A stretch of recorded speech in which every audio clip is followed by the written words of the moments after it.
नमस्कार दोस्तों।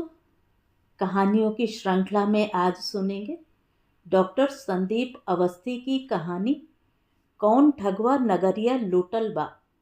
डॉक्टर संदीप अवस्थी जाने माने कथाकार, आलोचक, शिक्षाविद, भारतीय संस्कृति और साहित्य विशेषज्ञ हैं। इनकी 2 आलोचना, 4 कथा संग्रह और 2 काव्य संग्रह प्रकाशित हो चुके हैं।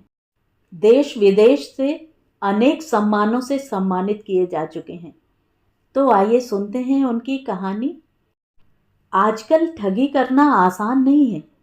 जब से तकनीक खुद ठग बन गई और किस्मत पैदल चल रही, तब से ठगी करना आसान नहीं, वरना पहले बड़ा आसान था।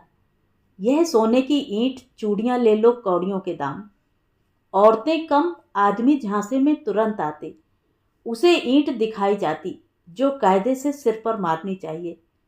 उस वक्त की 20 लाख की ईंट स्पेशल जरूरत में वह मात्र 1 लाख में दे रहा है। घर में इतने न निकले तो यार दोस्तों से उधार के लिए पूछा भी तो कोई न दिया। सबसे ले चुके थे और ईंट के सहारे पार होने की सोच रहे थे। उधर आंगन में बैठा हरा चोंगा पहने बैठा बाबा अपने शिष्य से आंखों ही आंखों में मंत्रणा कर रहा है। यह फक्कड़ था तो फंसा है, पर अपने काम का नहीं। वह सामने कोठी है, वहां चक्कर चला। शिष्य बोला, महाराज, वह अपने से भी बड़े ठग हैं। दुनिया भर में गंजे सिर पर बाल उगाने का तेल बेच बेच करके नई कोठी बनाई है। बाल आए या नहीं, लेकिन धन बहुत आ गया। जरा सी शीशी 2000 की और छूट के बाद 900 रुपए की। बाल आए तो दिखेंगे, यह तो झूठ हाल पकड़ा जाता होगा।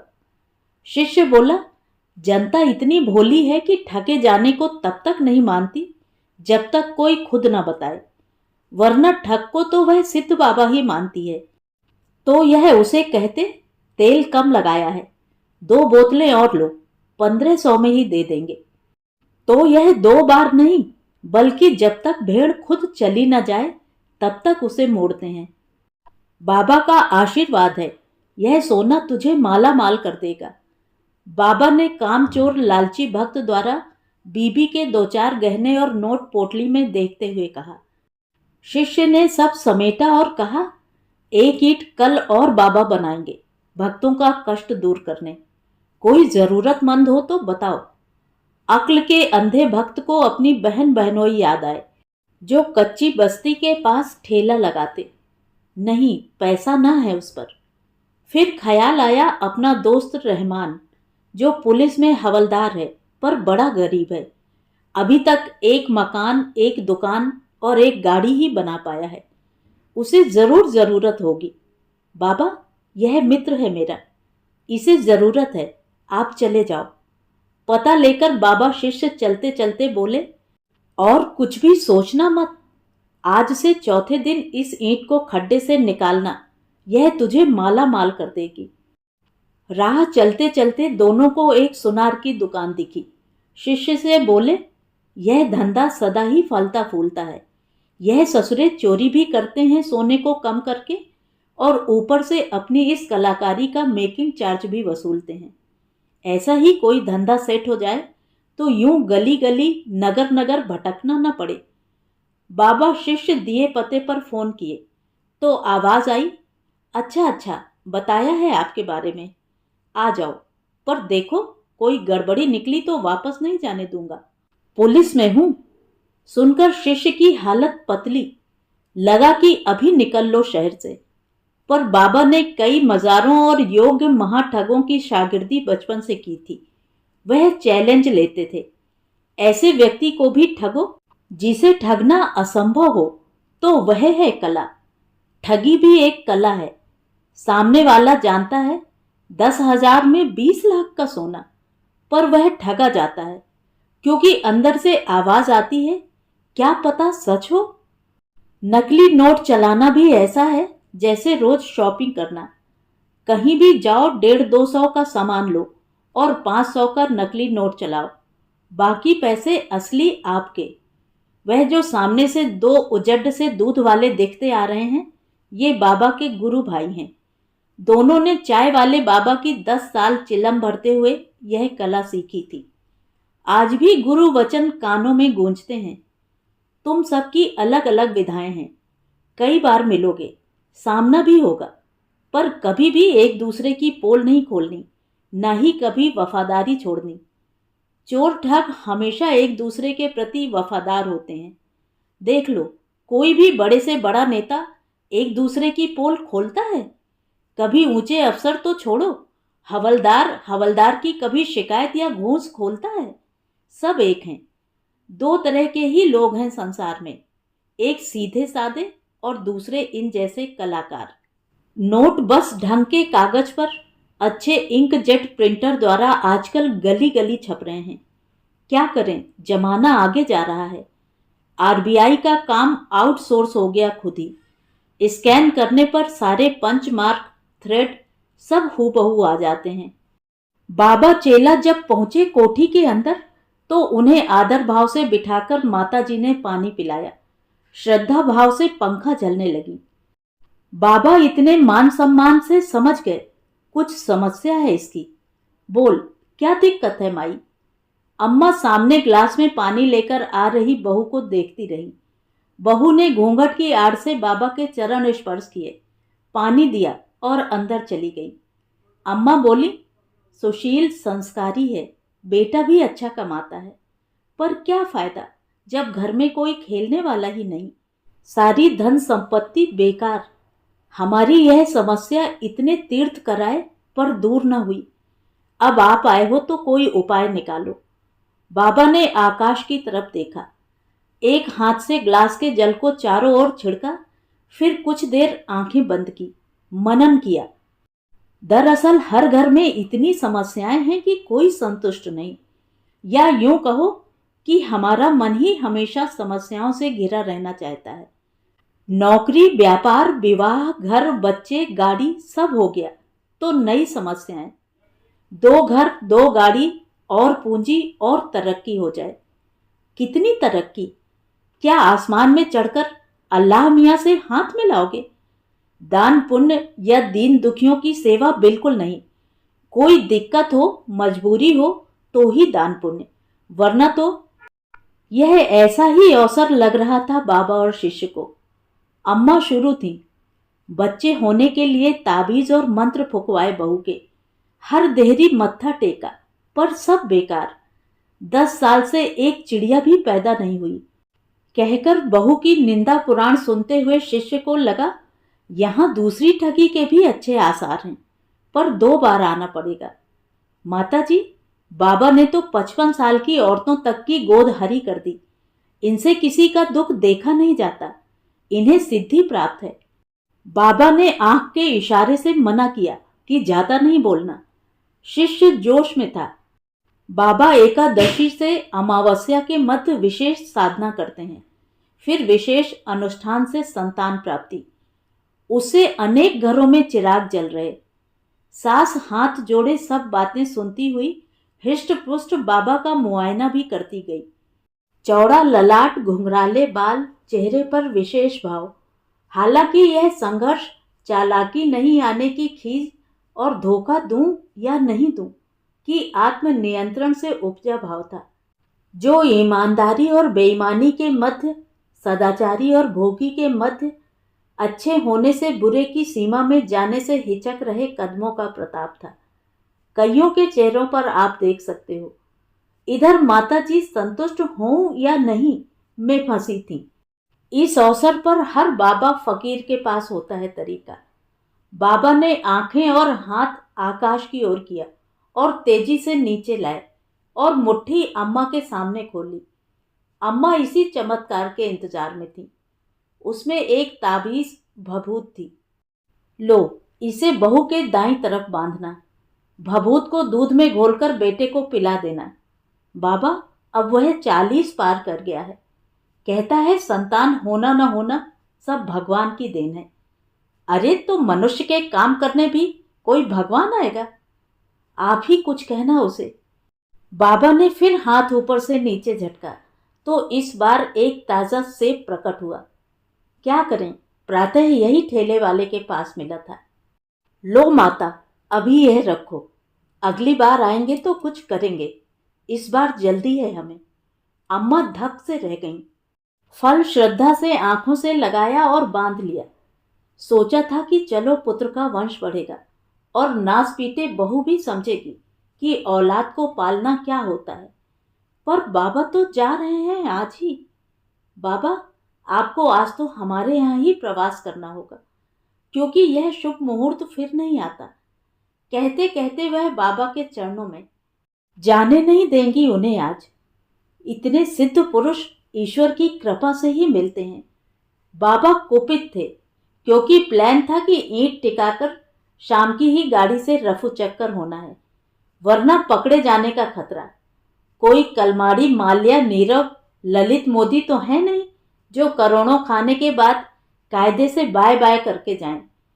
गरीब ठगी की लोक कला से जीवन पालते। गांव में बीबी बच्चे माता पिता सभी होते। कोई सीधे गूगल से डाउनलोड तो होते नहीं ठग और चोर। तभी आवाज आई, दिखाइए महाराज आपका असली सोना। कहते हुए वर्दीधारी स्नान किया पुलिसिया सामने। यही छोरा है म्यारा, कहते हुए माताजी अंदर गईं। बाबा और शिष्य का आधा दम बाहर, आधा भी निकलने को आतुर। प्राण पखेरु मचल रहा, कोई रोको उसे उड़ने से। अब क्या हो सकता? पुलिस साक्षात सामने। बाबा ने निकल आई बड़ी बड़ी आंखें और दाढ़ी में छुपी हवाइयां काबू में की और मुश्किल से बोलना चाहा तो बोल नहीं निकले। शिष्य चतुर था, जल्दी संभल गया। भक्त, बाबा कह रहे हैं कि उन्हें जल्दी है, यात्रा पर जाना है। अगली बार आएंगे तब सोना ही सोना बनाकर लाएंगे। इन्हें सिद्धि प्राप्त है मिट्टी से सोना बनाने की। पुलिसिया हवलदार था और पिछले वाले का गांव का दोस्त। बोला, पर बाबा, मुझे तो रमेश ने बताया कि एक ईंट तो है अभी तुम्हारे पास, दे दो, बस पहले जांच करूंगा असल है कि नहीं। बाबा फंसते लगे, पर इसका उपाय हर ठग रखता है। प्रतिकूल हालातों में ही ठगी विद्या और ठग का असली कौशल सामने आता है। गला साफ कर शिष्य को मौन रहने का संकेत कर बोले, देखो बच्चा, यह साधना से बना असली सोना है। इसे सुयोग्य को ही देते हैं, वह भी मजबूरी में, जिससे हमारा वर्ष भर का खाने पीने का खर्चा निकल आए। तुम क्या करोगे लेकर?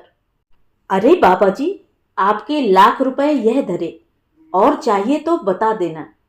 पुलिसिया ने लालच से चमकती आंखों से देखते हुए कहा, अब ईंट दिखाओ मने, और यह सुयोग हाथों ही में जाएगी।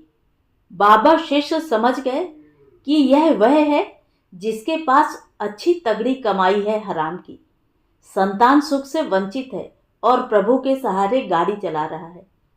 थोड़ी देर की आनाकानी के बाद बाबा ने झोले में हाथ डाला, कुछ मंत्र पढ़े और चमचमाती किसी अज्ञात धातु की ईंट निकाली।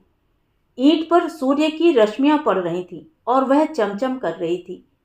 पुलिसिये की आंखें चौंधिया गईं। उसने श्रद्धा से हाथ में ईंट ली, आंखों से लगाई। जय हो बाबा की। रुको, पहले इसकी जांच कराओ।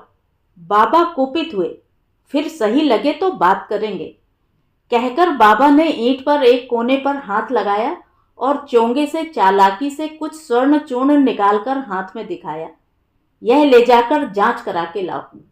नहीं बाबा, इसकी कोई जरूरत नहीं, आप तो अंतर्यामी हो, मुझे पूर्ण विश्वास है आप पर।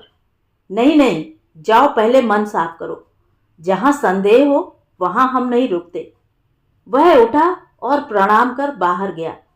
बाबा शिष्य जानते थे क्या नतीजा आएगा, पर वह थोड़े भ्रमित थे। इसे कितना लूटें और छोड़ें या क्या करें, मौन मशवरा चल रहा था।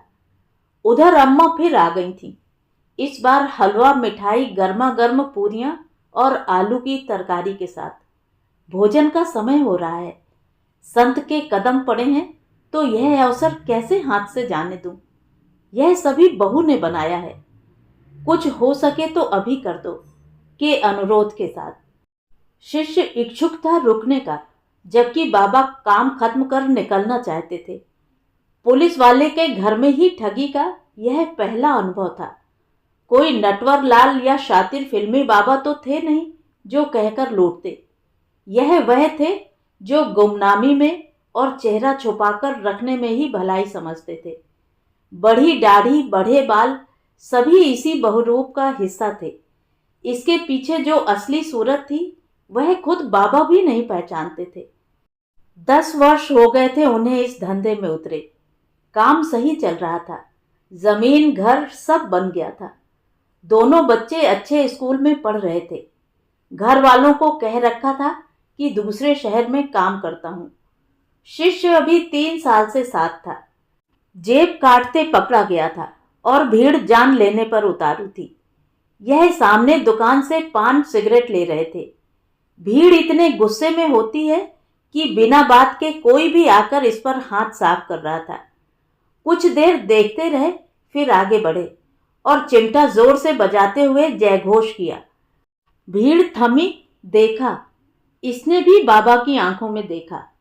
भाव था, बचा लो मुझे आज, वरना मार डालेंगे यह। हाथ जोड़ पांव पकड़ लिए। गलती हो गई, अब कभी नहीं करूंगा। गलती मान ली है उसने, अब उसे मारोगे तो पाप लगेगा, छोड़ दो उसे। कहते हुए उन्होंने चारों तरफ हाथ लहराए। भीड़ जितनी हिंसक होती है उतनी ही धर्मांध भी।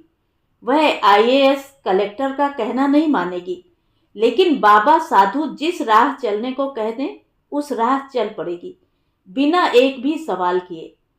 आस्था सदैव तर्क से भारी है, साथ ही कुछ रहस्यपूर्ण, क्योंकि हर कोई साधु नहीं बन सकता, हरे पीले वस्त्र चोंगा नहीं पहन सकता। बस बाबा की बातों का और कुछ लहू लुहान पड़े व्यक्ति का असर हुआ और भीड़ छट गई। तब से यह बाबा की शरण में ऐसे आए कि आज तक पक्के चेले बने हैं और जन्म भर रहेंगे। बाबा को भी ध्वजा जमाने के लिए एक वफादार चेला चाहिए था। पिछला वाला बिहारी था जो 2 साल साथ रहा, पर आखिर में सब सीख कर खुद बाबा बनने निकल पड़ा। कमबख्त में यह अक्ल नहीं थी कि गुरु से कुछ और सीखता, अनुमति लेता। बाबा जैसा गुरु वैसे भी कहाँ सब कुछ ऐसे ही बता देता। कुछ राज थे जो वह किसी चेले के सामने नहीं बताते। उनके गुरु ने यही सिखाया था, वह भी अपनी मृत्यु से चंद दिन पहले। जब लग गया अब जाना तय है, तो सिखा गए उन्हें जो पिछले 10 साल से एकनिष्ठ और ईमानदार थे उनके प्रति। साथ ही यह भी कि यह बातें किसी और से साझा मत करना। इसमें कुछ जरूरी मंत्रों की पुस्तिकाएं, कुछ रुद्राक्ष और कुछ ताबीज आदि थे। बोले सब तो नहीं, पर कुछ तो अवश्य ही असर करेंगे और तुम्हारी धाक जम जाएगी। लेकिन किसी भी जगह अधिक दिन नहीं रुकना, और जो जगह छोड़ दो उधर अगले 5 साल तक दोबारा देखना भी मत। वह चेला जल्दबाजी में धोखा देकर निकल पड़ा बाबा बनने की राह। कुछ महीने बाद ही पता चला गिरफ्तार हो गया है और अभी तक जेल में है।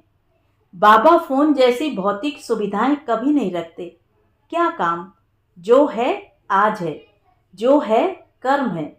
गुरुजी ने सिखाया भी था कि यह आधुनिक यंत्रों से जितना दूर रहोगे उतने ही सुरक्षित रहोगे, लेकिन आजकल उसके बिना काम नहीं चलता। फिर भी हर शहर बदलते ही सिम तोड़ देते हैं।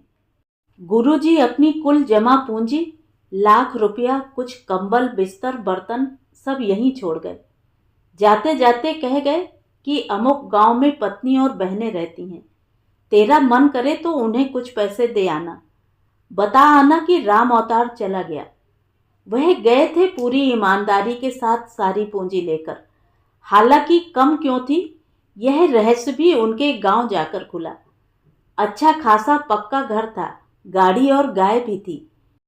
पता लगा बाबा अनेक शिष्यों के द्वारा समय समय पर धन राशि भेजते रहते थे। बच्चे बड़े हो गए थे और एक नौकरी तो एक दुकान कर रहा था। उनके जाने का समाचार सुन परिवार पर कोई असर हुआ हो, ऐसा उन्हें नहीं लगा। जो व्यक्ति परिवार छोड़ आया उसकी चिंता परिवार क्यों करे। भले ही बाद में वह धन से मदद करके अपने गुनाह माफ करवाता रहा हो, पर ऐसे ही तो गौतम बुद्ध भी महल, पत्नी, बच्चे सब कुछ छोड़कर चले गए थे। पर क्या उन्होंने कभी वापस सुध ली अपनी पत्नी और बच्चे की? बुद्ध तो तथागत बन गए, नाम भगवान हो गए, पर उस राजकुमारी पत्नी का क्या, जो ना सुहागन रही ना विधवा? बड़े लोगों की बड़ी बातें, अपन सिर क्यों खपाएं? सोचते हुए धन राशि उनके हवाले कर शिष्य निकल पड़े गुरु के दिखाए मार्ग पर। यह नया शिष्य कुछ ही दिनों में बाबा की सेवा करते हुए धीरे धीरे सीखता और समझता गया। उसे जेब काटने से अधिक लाभदायक और सुरक्षित यह काम लगा। यहाँ तो व्यक्ति, परिवार और समुदाय खुद ही हाथ जोड़ प्रार्थना कर बुलाते हैं कि आओ और हमें अल्लाह के नाम पर, भगवान के नाम पर ठगो। ऊपर से ठगे जाने पर चीखते भी नहीं, बस खामोश हो जाते हैं। कुछ दिनों बाद कोई नए बाबा गुरु मिल जाते तो वही सिलसिला फिर प्रारंभ। देश में कोई कमी नहीं है लुटने वालों की, बस जरा सलीके से, हुनरमंद तरीके से, नेताओं की तरह सीना ठोक कर नहीं, जो जनता को धोखा देते और पीछे से जी भर के उनकी 7 पुश्तों को जनता गरियाती। बाबा को सब हुनर आते थे, उतना ही निकलवाते जितना देने पर किसी को अखरे नहीं। कुछ चमत्कार हो गए थे। किसी की भभूत से बीमारी ठीक हो गई तो कोई ताबीज के बल रोग मुक्त ही नहीं हुआ, काम पर भी लग गया। कुछ के संतानें हो गईं। नियोग पद्धति और जड़ी बूटी का प्रयोग गुरुदेव सिखा गए थे। भले आदमी थे। बोलते थे कि मेरे गुरु ने कहा कि यह विद्या तभी काम करेगी जब आगे तुम किसी और को सिखाओगे। तो तू भी सीखने के बाद आगे योग्य शिष्य को सिखाना। तो ऐसे ही गाड़ी चल रही थी। धन संपत्ति मांगते नहीं थे, जो भक्तों ने दे दिया सर आंखों पर।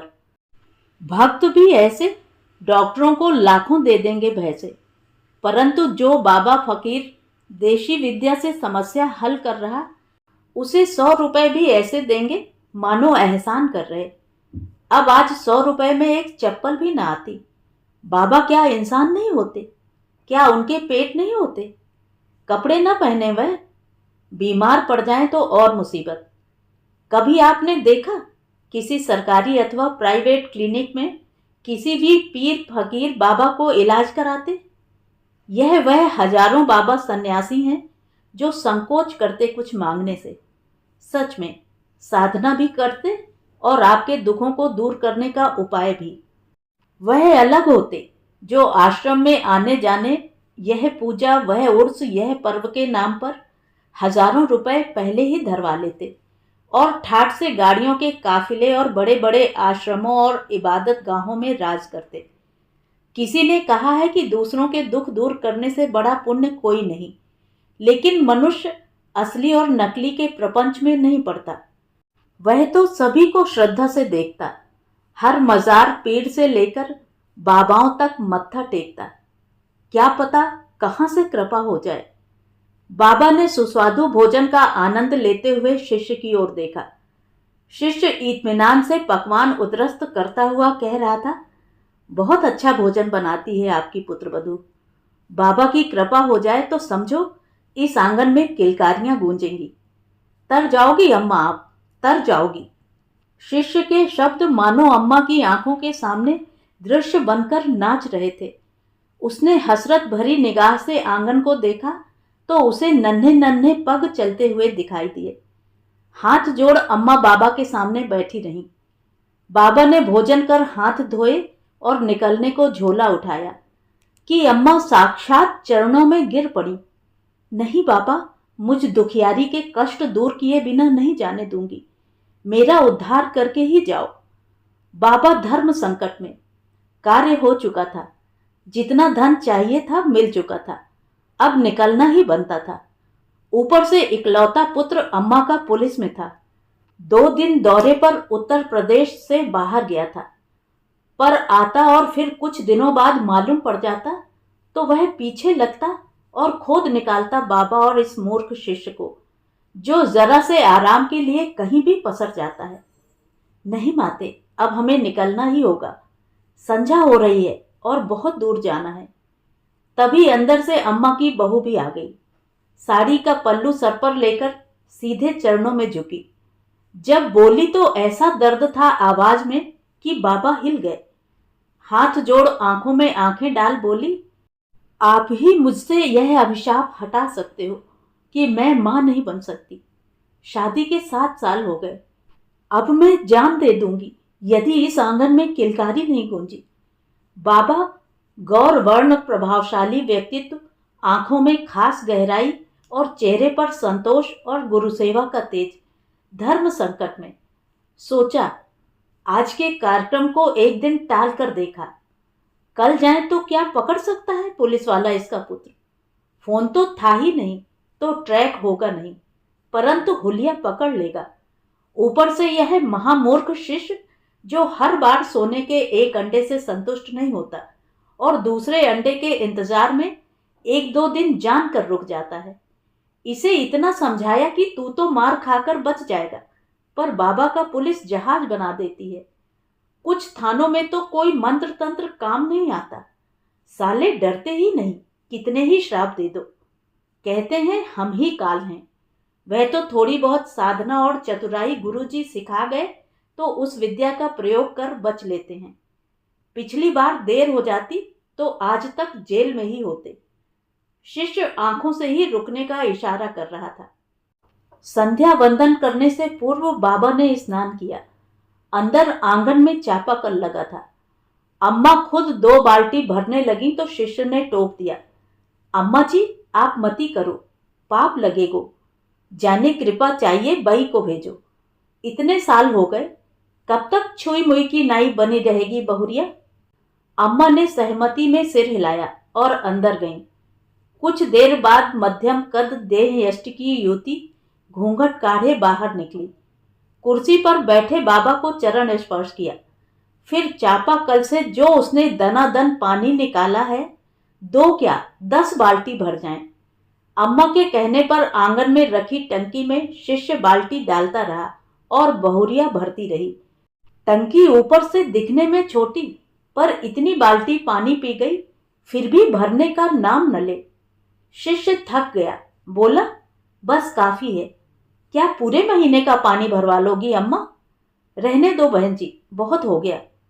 उधर बहू अभी भी तैयार बिना थके। न जाने कब का और किस किस का आक्रोश था जो निकल रहा था। उसकी घूंघट से झांकती आंखों में हंसी छलक आई। मीठी सुरीली आवाज आई, अच्छा बाबा जी की 2 बाल्टी भर देती हूँ। उसने 2 बाल्टी हाल भरी और अपनी कलाई डुबोकर पानी का ठंडापन परखा। मौसम ठंडा था न गर्म। बाबा आंगन में विराजे। शिष्य ने सारी बातें पहले ही समझा दी थी कि बाबा बड़ी मुश्किल से आज रुकेंगे और कल चले जाएंगे। अतः यह सारी पूजन हवन की सामग्री और फल मिष्ठान मंगवा लेना। थानेदार का जलवा था कि लिखवाने के घंटे भर में सामान आ गया। अब शिष्य और अम्मा अंदर के कमरे में पूजा की तैयारी कर रहे थे। बाबा आंगन में स्नान, बहू रसोई में। गौर वर्ण अच्छी कदकाठी हिष्ट पुष्ट बाबा जब स्नान कर रहे थे तो उन्हें लगा कोई उन्हें देख रहा है। रुके, चारों तरफ देखा, कोई नहीं, सब व्यस्त। वह लंबे बालों को खोलकर आगे किए और अच्छे खुशबूदार साबुन से खूब धोए। फिर लगा कोई देख रहा है, पर तब तक नहाने में वह डूब चुके थे। कुछ देर बाद उठे और बदन पोंछते हुए निगाह गई तो रसोई की खिड़की आधी खुली थी और उसकी ओट में से 2 आंखें उन्हीं की ओर देख रही थी। वह पीठ करके मंत्रोच्चारण करते हुए तैयार होने अपने कमरे में चले गए। शिष्य ने संतान उत्पत्ति यज्ञ की सारी तैयारी अंदर वाले कमरे में कर ली थी। सुस्वादु भोजन चल रहा था। अम्मा बैठी हुई थी। बहू ने स्नान आदि कर लाल रंग की साड़ी पहनकर सारी रसोई स्वयं बनाई थी। सिर्फ 3 सब्जियां और कचौरी पूरी बाबा के आदेश पर अम्मा ने बनाए थे। दही बड़े और 4 मिठाइयाँ, राजभोग, मालपुए, अखरोट का हलवा और देशी घी की सुगंध फैलाती इमरती मशहूर गंगाराम हलवाई का आदमी खुद देकर गया था। शिष्य दबा कर खा रहा था। महीनों बाद को इतनी अच्छी पार्टी कब्जे में आई थी, जो मना करने के बाद भी वही काम करवाने को उत्सुक थी। शिष्य ने हर संभव शर्त मनवा ली थी। अच्छे वस्त्र, अच्छी दक्षिणा और कल शाम की गाड़ी से 2 टिकट भी बुक हो गई थी। शिष्य ने बताया था अम्मा को कि बाबा चमत्कारी हैं और कई वंश आगे बढ़ा चुके हैं। पीछे खड़ी बहू सारी बात सुन रही थी। सुंदर स्नातक तक पढ़ी थी, पर इस बड़े घर के कारण सारे अरमान खत्म थे। फिर जब 7 वर्षों तक गोद नहीं भरी तो सास, उसके घर वाले भी उसे कोसते थे। पति हर तरह से सहयोग करता, परंतु वह भी संतान न होने से आलोचना सुन रहा था। भले ही पुलिस की वर्दी के सामने कोई न बोले, पर पीछे सब उसका मजाक उड़ाते थे। पता नहीं कहाँ कृपा अटकी थी। दाम्पत्य जीवन ठीक ठाक था, जो शादी के 7 वर्षों बाद होता है। पत्नी के पास जाने का मन नहीं करता था। बड़े मुश्किल हालातों से पूरा घर घिरा था। बाबा जी, यह खीर तो लेनी ही पड़ेगी, बहू ने खास अपने हाथ से बनाई है। अम्मा ने बहू को आवाज देकर खीर लाने को कहा। बाबा बेहद सोच समझकर और संतुलित ढंग से भोजन ग्रहण कर रहे थे। बहू आई और उसने चांदी की थाली में रखी कटोरी में खीर डाली। पूरी कटोरी भर गई तो बाबा ने ऊपर निगाह उठाई और सीधे बड़ी बड़ी बोलती हुई आंखों से टकराई। आंखों के भावों को पढ़ा। उनमें एक उत्सुकता और विश्वास था कि उसकी 7 वर्षों की यातना अब खत्म हो जाएगी।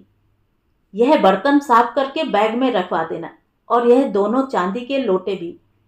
बाबा शिष्य की इस चिंदीगिरी से बड़े कुपित रहते थे। जब भरपूर दक्षिणा मिल रही है तो फिर यह सब क्यों? लेकिन शिष्य आगे की सोचता था और सारा हिसाब ईमानदारी से देता था। तो उसे कुछ कहने की जगह बाबा हाथ धोने उठ खड़े हुए। रात्रि के 12 बजे थे। सर्वत्र इत्र की खुशबू, हवन की सुगंधी और शीतलता व्याप्त थी। हवन की पूर्ण आहुति के बाद बहू को लेकर बाबा पीछे लगे बगीचे में एक वृक्ष के नीचे दीप जलाने और वहीं दोनों नारियलों को बने खड्डे में दबवा रहे थे। पीछे शिष्य को काम पता था। अम्मा तो भाव विभोर थी, इतना मंत्र तंत्र बाबा की गंभीर आवाज में सुनकर। बार बार बाबा जी की जय कर रही थी। बहू ने हाथ जोड़ प्रणाम किया और वृक्ष की परिक्रमा प्रारंभ की। दूर गली की लाइट का हल्का प्रकाश आ रहा था। तभी उसका पांव किसी पत्थर से लगा और वह आड़ी होकर गिरने लगी। सहारे के लिए हाथ हवा में लहराए तो बाबा ने थाम लिए। अब बाबा और वह नजदीक थे। उसकी आंखें कुछ तलाश रही थी, पर बाबा असमंजस में थे। पूरे बिगड़ने और ठीक राह चलने के मध्य की अवस्था थी। इधर हो या उधर रहे, बंदा यदि यही तय नहीं कर सका तो उसे कुछ भी करे, पर आस्था, धर्म, दरगाह, पीर फकीर नहीं बनना चाहिए। यदि है तो फिर जो सामने है उसी में आगे बढ़ो, कोई भ्रम की स्थिति नहीं। लेकिन कोई बुरा न कर सके तो, कोई मजबूरी में इसमें हो और वास्तव में साधना, भक्ति और तप से कष्ट दूर करना चाहे तो उसे जमाना पत्थर मारता है, भगा देता है। यह वह दौर है जब भगवान भी आ जाएं तो लोग उसे भी नहीं मानेंगे। परसाई ने इसे विकलांग श्रद्धा का दौर कहा, तो ज्ञान चतुर्वेदी ने इसे देवताओं की ठग लाइफ कहकर पूरी कथा कह चुके। वापस हवन हॉल में आए दोनों। बहू लाज से दोहरी सर झुकाए। अंदर अलग ही माहौल था। अम्मा बेसुध सी गहरी नींद में थी। शिष्य बाहर जा चुका था। बाबा कक्ष में गए और बैठे। कुछ देर में बहू ट्रे में दूध के ग्लास लिए हाजिर हुई। बाबा सामने बैठी बहू को गहरी दृष्टि से देखते रहे और दूध पीते रहे। तुम्हारी क्या मर्जी है? जीवन में ऐसे क्षण आते हैं जब आगे बढ़ने के लिए कठोर फैसले लेने पड़ते हैं। अनुष्ठान पूर्ण हुआ है। पति जब आ जाए तो यह कहकर बाबा रुके। एक रुद्राक्ष निकाला। केसर वाले दूध में इसे डालकर उबालना और छानकर पिला देना। उसी रात्रि तुम गर्भ धारण कर लोगी। बहू सर झुकाए सुनती हुई अचानक सर उठाती है और सीधे उनकी आंखों में देखती है। क्या आपको लगता है जिंदगी मेरे साथ इतनी दयालु है? कतई नहीं। यह सभी लोग चाहते हैं मेरे संतान हो, अन्यथा यह तलाक देकर दूसरी शादी करेंगे। वह रुकी, कुछ सोचा और फिर बोली, अम्मा जी चाहती हैं मुझे, पर पुलिस वाले बेटे के सामने बेबस हैं। आपके व्यवहार और ज्ञान से प्रभावित हुई तो पहली बार किसी साधु को घर में अनुष्ठान के लिए रोका। मैं पूछती हूँ आपसे कि इससे भी। वह रुकी और वह रुद्राक्ष आंचल से निकाला। उसे देखती मुस्कुराती बोली, यह भी यदि संतान नहीं दे सका तो मेरे पास क्या विकल्प होगा, इसी घर के कोने में पड़े रहने या फिर आत्महत्या करने के अलावा। कहते हुए उसने बाबा के दोनों हाथ पकड़ लिए। बताइए क्या करूं मैं जिससे यह ग्रहण हट जाए, बताइए ना। बाबा ने उसकी आंखों में देखा पर कुछ नहीं बोले। सहसा उसकी आंखें भर आईं और उसने लाल साड़ी का पल्ला नीचे गिरा दिया। बाबा ने चेहरा दूसरी ओर घुमाया। उसने उनका हाथ पकड़ा और घूमी। पीठ पर हाथ ले जाकर उसने डोरी खोली। बाबा ने आंखें नीची कर ली। उसने कहा, ऊपर देखो, देखो ऊपर। वह नहीं देखे तो उसने कहा, मैं कह रही हूं ऊपर देखो। उन्होंने झिझकते हुए आंखें ऊपर पीठ की तरफ की। उफ, अरे वह सिहर गए। यह सब। पूरी पीठ पर कांटे नुमा निशान कोमल खाल में बने हुए थे, मानो किसी ने नुकीली चीज से बार बार और बहुत जोर से मारा हो। यह पिछले ही दिनों पति ने किया। जब वह अपनी कमी पर काबू नहीं कर पाए तो उन्होंने सारा गुस्सा मुझ पर उतारा। वह घूमी और दूर अंधेरे में देखती धीरे से बोली, मुझे नहीं लगता मैं और ज्यादा जिंदा रह पाऊंगी। कुछ कर सके तो आपका यह उपकार होगा मुझ पर। कहते हुए वह प्रणाम करती झुकी। बाबा ने 2 पल सोचा, हालात समझे। तो छोड़ क्यों नहीं देती, अपने घर चली जाओ, जब समझ आए उसे तब आ जाना। इस बात को सुनने मात्र से वह स्त्री कांप उठी। फिर आंखों में आंखें डाल बोली, आप नहीं जानते क्या पुलिस वाले कैसे होते हैं। कभी एक भी केस पढ़ा अखबार में जो इनकी बीबी ने कभी किया हो इन पर। और अपनी फिक्र ना भी करूं पर मेरे मम्मी पापा छोटे भाई बहनों का जीना हराम कर देंगे, इसीलिए ऐसा कदम नहीं उठा सकती। तो बस अक्सर यही होता है मेरे साथ। कहकर उसने पीठ उनकी तरफ कर दी। बाबा व्यथा से भर उठे। कोई मनुष्य ऐसा जानवर भी हो सकता है, और जानवर फिर भी मानवीय होता है। कुछ पल उन्होंने सोचा, फिर उसकी पीठ के जख्म पर धीरे से अपनी हथेली रखी। शीतलता और भरोसे की एक लहर सी उतरती चली गई उसके अंदर, जैसे श्री प्रभु की इच्छा, समझो तुम अपने कष्ट से निकल आई हो। कहकर वह अविचल सधे कदमों से आगे बढ़े। अंदर हॉल में अम्मा बेसुध पड़ी थी। शिष्य अपनी कोठरी में जाकर कब का सो गया था। वह भी अंदर उनके लिए तैयार रेशमी बिस्तर, सुगंध और हल्के नीले प्रकाश वाले विशेष कक्ष में चले गए। शीतल पवन बह रही थी। हर श्रृंगार की खुशबू सब तरफ बिखरी हुई थी। भोर हो चली है, इसकी सूचना पंछी खुशी से चहचहाकर और कोयल अपनी कूक से दे रहे हैं। रात कब बीती पता ही नहीं चला। दुख, कष्ट, अवसाद के बादल छट गए थे। उम्मीद की किरणें निकलने ही वाली हैं। बहू ने सुबह ही स्नान कर, पूजा ध्यान कर चाय बनाई और सासू माँ को उठाया। अम्मा बेदी के पास से उठी। मन शांत था। सामने ठाकुर जी थे। प्रणाम किया उनको। बहू को जी भर देखा। बहू शांत, मधुर और मीठी आवाज में बोली, बाबा जी तो प्रातः स्नान कर टहलने निकल गए हैं, आते ही होंगे। अम्मा ने चाय पीते हुए चारों तरफ देखा। शिष्य चापाकल के पास बैठ मंत्र के स्नान कर रहा था। कुछ देर बाद बाबा आए। अम्मा ने चरण छुए और हाथ जोड़ खड़ी हो गईं। बाबा मुस्कुराते हुए अपने कक्ष में चले गए। कुछ देर बाद पूर्ण तैयारी कर सफेद धोती और गहरे भूरे चोंगे में बाहर आए और आसन पर विराज बोले, अम्मा कुछ विशेष बाधा थी, उपाय कर दिया है, परंतु विशेष सावधानी रखनी होगी आपके पुत्र को, उसे खतरा है। किसी ने वंश बेल बांध दी थी। अम्मा सकते में आ गई। कुछ देर मोए तो पहले ही शक था, क्योंकि सब कुछ है, परंतु कोई इन्हें काम में लेने वाला, आंगन में दौड़ने वाला, मुझे दादी कहने वाला ही नहीं। महाराज क्या जतन करूं? बाबा ने चारों ओर देखा। बहू रसोई घर में नाश्ता लगा रही थी। बेहद सावधान रहे लड़का आपका, और कोई गलत कार्य न करे। यह किसी ऐसे व्यक्ति की हाय लगी है जो अब इस दुनिया में नहीं है।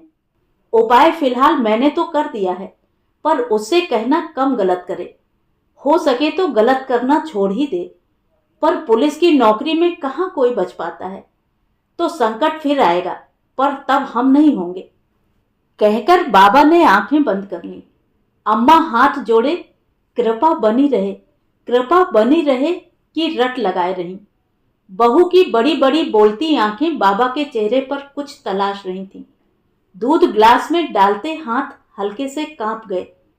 बाबा जी यहां से सीधे बनारस भोले बाबा की नगरी जाएंगे। वहां भक्तों से मिलकर फिर आगे नेपाल हिमालय की तराई में निकल जाएंगे। कुछ वर्ष वहीं रहेंगे। शिष्य ने पूरा कार्यक्रम बनाकर बता भी दिया। बाबा आंखें बंद किए झुंझलाए। यह अनर्गल कुछ अधिक ही बोल देता है। बाबा जी जलपान ग्रहण करें। एक मीठी सुरीली आवाज कानों में टकराई। उन्होंने आंखें खोली। ठीक सामने बहू का आशा, विश्वास और अपनेपन से दमकता चेहरा था। नाश्ते में बहुत कुछ था। मिठाइयाँ, केसर युक्त दूध, दाल की कचौरियाँ और विशेष रूप से मेवों का हलवा जो बहू ने खुद अपने हाथों से बनाया था। वंश बेल आगे बढ़ेगी, लेकिन बेल को सहारा देने वाली डाली का विशेष ख्याल रखना। बेटे के लिए जो कहा वह उसका उपाय करे। जब दादी बन जाओगी तो सारे गरीबों को भोजन और कपड़ा बांट दोगी अम्मा? बाबा मुस्कुराते हुए पूछ रहे थे। अम्मा ने हाथ जोड़ खिले मन से हामी भरी। काशी विश्वनाथ ट्रेन ठीक 11 बजे निकलती है। अम्मा ने पुत्र से कहकर परसों ही एसी में आरक्षण करवा दिया था। शिष्य सामान बांधकर बाहर ले आया था। अम्मा पड़ोस के ड्राइवर को बुला लाई थी। बाबा और शिष्य बैठ गए। अम्मा और बहू ने प्रणाम किया। कार आगे बढ़ी। बाबा ने आशीर्वाद स्वरूप दायां हाथ ऊपर उठाया।